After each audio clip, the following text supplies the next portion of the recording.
Betrayal is one of the hardest things that we can actually go through. And when you find out that your partner has been cheating on you or hiding an addiction or a serious secret, the impact of that is ridiculous. The impact of that on you it's way bigger than most people think. And I really think that there's two reasons that is the case. And I think understanding that really kind of helps us wrap our head around this and why it's such a big deal and kind of how we can start to work through that. So I want to talk through those reasons today, because when we look at the symptoms of betrayal trauma and kind of suffering after you find out that something happened, they're crazy, right? They're similar to PTSD. You can have self-harm or suicidal thoughts. You can have difficulty sleeping, mood changes, super hypervigilance, all of those things. And those are all really intense things, and that's not even like half the list of what we experience. So I want to get into why that is and why this is such a big impact on us in this video. If you're familiar with me and my videos, thank you for coming back. If you're not, I am a therapist and I specialize in treating betrayal trauma, and I actually started out in helping the sort of perpetrator, I guess you could say.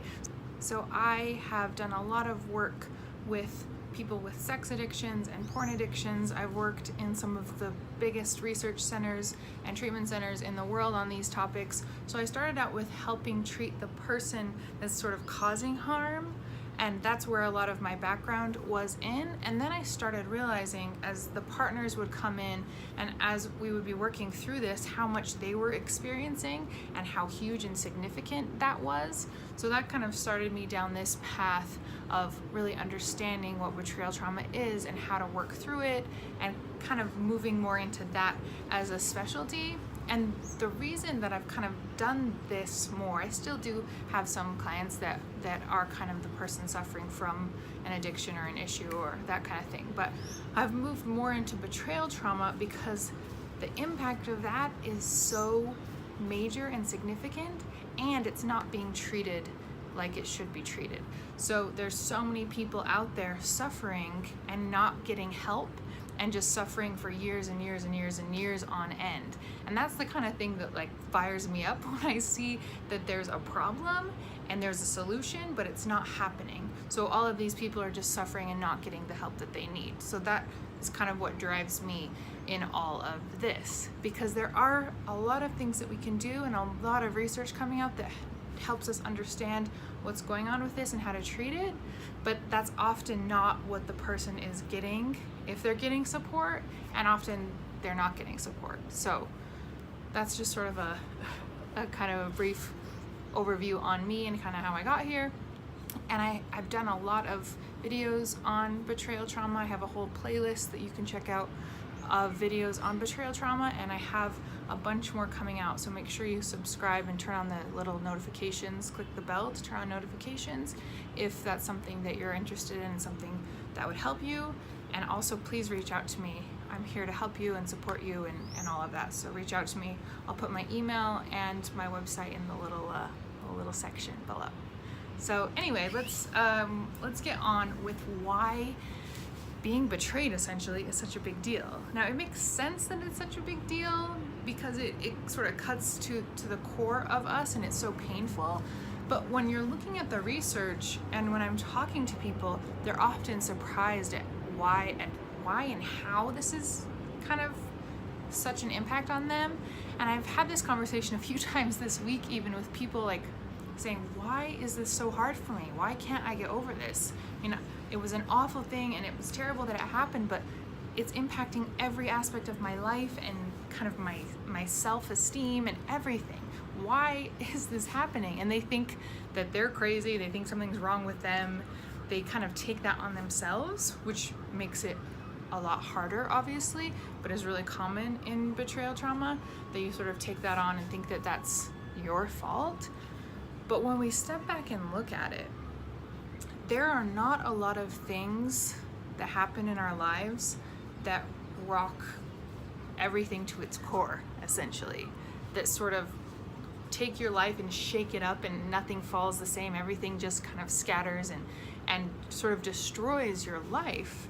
Not a lot of things do that in the way that this sort of thing does. Now, losing a family member does that. A serious illness of someone you love does that. Those are the kind of things that can kind of shake up your life to this extent. So the impacts that those things have, they're similar to this, but this can be even worse because someone did something specifically to hurt you. And the person that did that was the person that was supposed to be there for you, that you trusted, that you were supposed to be partners with. So those other things, like a death in the family or an illness, those are awful, and those are no one's fault. Those are external. Those are things that happen and they're terrible. And no one can prevent those from happening. Those happen and they're not anyone's fault. But this pain was caused by the person that you love and care about almost probably more than anyone else, right? So the two things I think that impact this and make it so painful are that it destroys your life as you know it on that huge level. So it impacts everything. It impacts your trust in the relationship, your safety, your security. Your whole life was based on this relationship, and this partner and your family was based on this. So it shakes the whole core of all of that. It shakes your future. You don't know what's going to happen. You don't know if you're going to be able to come back together. You don't know if they're able to be trusted. You don't know if you can ever trust them again. You don't know what your future looks like. So not only does it totally turn over your life now, you no longer have the secure future that you thought you had. So that completely shakes that up, right? It completely turns that around. And that's awful. And the other piece is that this was done by somebody who was supposed to care about you. And that's why the betrayal piece is so hard. This wasn't done by somebody random. This wasn't pain caused by a person who doesn't know you and doesn't care about you and didn't know what they were doing. This was caused by someone who was supposed to love you, protect you, be there for you, be by your side. So the fact that we're harmed by the person who was supposed to love us most, that cuts so deep. That's a level of betrayal that isn't easy to come back from. And it shakes up everything, right? It goes back into these pieces and it makes us question ourselves. It makes us wonder what was real and if we've been sort of living a lie, if you should have seen things coming, if you've done things wrong that impacted this. Your negative thoughts and your anxious thoughts and your questioning just runs and runs and runs and runs and runs. Because how could this happen?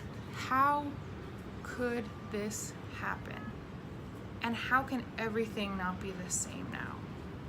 So those are the two pieces I think that really impact how bad this is. And if we look at that, those are huge. Of course you're going to have serious impacts from this. Of course you're going to be really anxious, depressed, have tons of negative thoughts, keep reliving what's happening, feeling scared, feeling unsure, not wanting to do things you used to want to do. All of those things make sense when we look at it from this perspective. Of course you feel like that. Who wouldn't feel these things when their life has been turned completely upside down?